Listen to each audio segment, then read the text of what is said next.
Let me say this, a couple things, Ron. Let me go back to a couple things you said previously, and that is that, as you know, there have been a lot of observers who say that when you focus in on the couple, you kind of obfuscate the real issue facing kids. And a lot of poor kids are not in married households. They're in households where the couple has never been married. When you principally focused on marriage, you kind of, that kid falls through the crack potentially. So that's kind of an observation.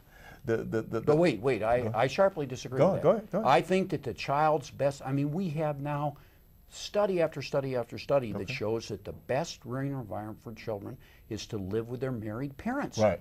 We also have lots of good data now to show that if the parents are not married, and especially if the mother and the father are not cohabiting, and eventually their relationship breaks up, we also have good information on that. Right. Then it becomes very difficult for the child to maintain contact with the father. Right.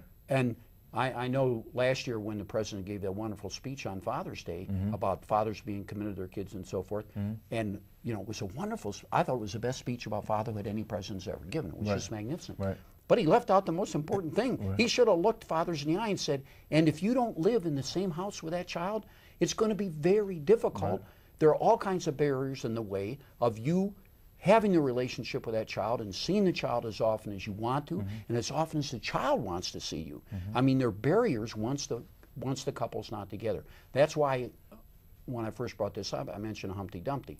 We want to keep Humpty Dumpty together if we can, because that is the best for the children. Right. And I think the public, you know, and I for one agree with you. And the question is, and I think the debate has always been, where do you start? And it's not to suggest at all that because of the nature of the relationships of many of these couples who may have been cohabiting, that they're not interested in marriage. They are. And the question is whether or not the service is there. Right. But rather the issue is when you find a poor child, what is the state of affairs with their parents? Right. And whatever that state is, if it's a marriage situation, you strengthen that. Right. But if it's not a marriage and it's a situation of maybe multiple partner fertility, then what you try to do is work with them so that those parents continue to be private resources to that child.